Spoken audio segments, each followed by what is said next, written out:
to imagine the scene in 1932, you have to think back to what had happened in 1929. The Great Depression had started, catastrophic economic woes that got worse and worse and worse. So that by 1932, the majority of workers were not employed. People were poor. They had no idea where they were going to go, where they were going to look for a future. The city was so strapped for money, the banks were all closed, that it was printing its own scrip so that people could pay the bills. Things simply could not have been worse. Then it was William Valentiner, the then director of the museum, with the support of Edsel Ford, Henry Ford's son. Those two men undertook an extraordinary idea that at this time, when it looked like things could not be worse economically, they invited into this treasure house of the past the most famous communist probably in the world, Diego Rivera. And his commission was to paint something that would represent Detroit. No particular instructions, no kind of notion as to where it would be. Rivera said, "Give me all of these walls. This is what I want." Red velvet curtains were put up. Rivera's work unfolded gradually over a period of months from 1932 into 1933. So Edsel Ford would sit here and look and talk to Rivera, who thought of Edsel as a fellow artist. And the two of them, you could imagine, would sit here watching these great works unfold and wondering, what are these going to mean? What's going to happen when people see them? There were a few people who got a preview. They were thought to be blasphemous, pornographic. They were thought by some to contain hidden communist propaganda. It was some people's fear that when the populace, especially workers, got a look at these images, the city would erupt into violence. It didn't happen that way, did it? It did not happen. I think something happened that's a lot closer to Rivera's intentions. Yeah, I see. That you look at these walls and you see, who are the heroes in these images? Yeah. The heroes are these working men. I understand. And those are the heroes that are going to get us into the future. Sure. And it takes quite a bit to get working men to riot. It ain't easy. I reckon you have some idea about what working organizing might be like. Yes, indeed. Boy, I'm telling you, it's something. It's really something when you look at it in detail. Of course, that's my section over there. That guy up there Engine on top. manufacturer? The guy up there on top, Yeah. making the iron. Yeah. That's where I spent my 40 years. 40 years in the foundry? In the blast furnace. Wow. See, and that's the steel they pouring out of the blast furnace, and before it goes over to the steel mill. I worked in the steel mill part, and we were in that same old heat. It's something like when you walk in there, they give you a shovel and a wheelbarrow. That was your instruments of production. This is in the 60s, and this is all the way to the 80s. We still had shovels, picks, and wheelbarrows. Basically the same thing those guys were doing in the 30s. Yeah. So it never changed much. The technology on the blast furnace. So if you had walked into the museum in 1933, when the murals first were revealed, you would have walked through the door behind me and you would have looked ahead, and what you would have seen is what you see up there, images of gestation. What you can see is a human fetus, and it looks like the fetus is somehow underground, so that geological forces, natural forces are in a combination. And you see these images of plenty, these great female figures on each side, the earth's plenty, the gestation of human life. So Rivera's always thinking, if the past is present, if you're trying to get these two things into sync with each other, he's always interested in these murals, with locating the present, the 1933 present, the scenes he's going to be painting on these walls, with these larger, greater forces, the forces of nature, the forces of geological production. Rivera has these huge allegorical figures representing what he thought of as the races of humanity. And then thrusting up from the earth are hands holding the wealth that's been produced by the earth. And behind me, you can see volcanic eruptions kind of violence that the earth undergoes in order to create the things that are going to be necessary to build a modern industrial world. Again, echoing Rivera's notion that creation and destruction are always linked together and put at the disposal of human choosing. It's like hanging a plasma TV screen on the wall of this Beaux-Arts museum to say, you want to know what industrial production looks like? It looks exactly like this, live from the home of Ford Motor Company at Rouge River Plant. This is what it looks like. The only thing missing is that every time I see these, I always wonder what it would have sounded like. It's like watching a plasma screen with the sound turned off. As the world in which these images arrive from, that world must have been full of smells and sound.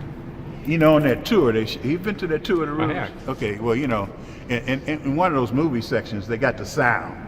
Right. They got the sound loud enough to almost simulate what it used to be like. But what you can't imagine is that you heard that all day long. Right.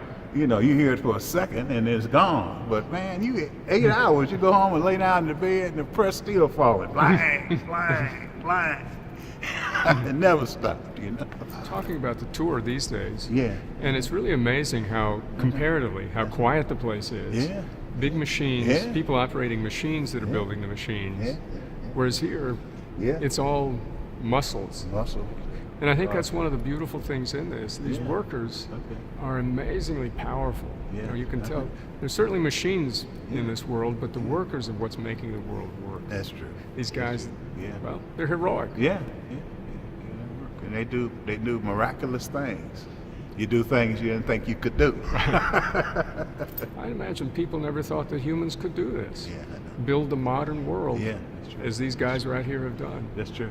The modern world, not just for true. Detroit, but the whole world. Yeah, that's true. That's true. You get in the shop, you know, everybody that comes in there, and probably these men did the same thing when they first went in. You know, they decided, well, I'm going to be here for a couple of years and I'm going on and build my life. Right. This is not considered building your life, you know. Just a job. Just a job. So you get there, and then two years later, you got a wife and a child, and the thing done changed. What you thought was just a passing fancy done become a way of life, and now you got to figure out, if I'm gonna be here, then we got to change these things. Exactly. We got to make this thing a place that's livable, that we can stand, and that's kind of what hits you.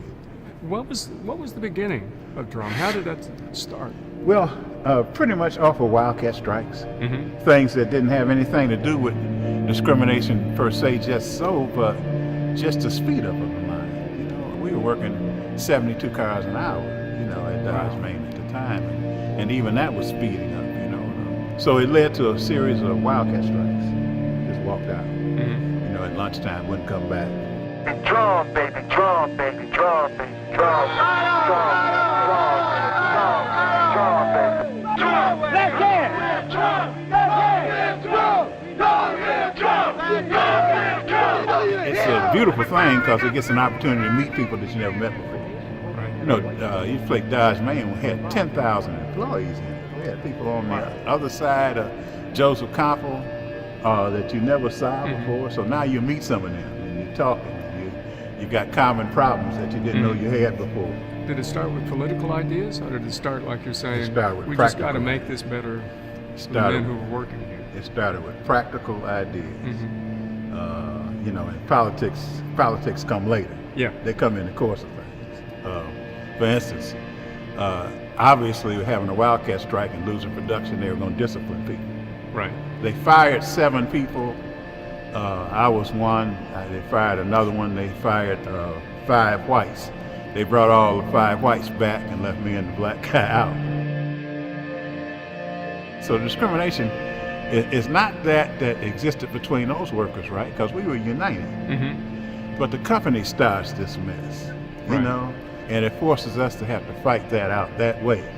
You take up every battle that you can find in that shop, Right. and you make a war out of it, you know, and that's how it goes and grows. Comes out of a kind of spontaneous human action Yeah, about the conditions of work, and out of that come the politics. And the That's right. politics then build the structure. then the issues that you were confronting, your opposition starts recognizing it. You know, the international union stopped having real tight control over the elections inside the plant, and then the blacks, who were the majority, began to get elected. You know, we started getting supervisors now. We got black supervisors here and there that we never had before. Right. They loosened up on the apprenticeship program, so now blacks can get a skilled trades job. And so things started moving. People started addressing the issues that you were promoting and putting forward. And therefore, the movement as such as we know it declines.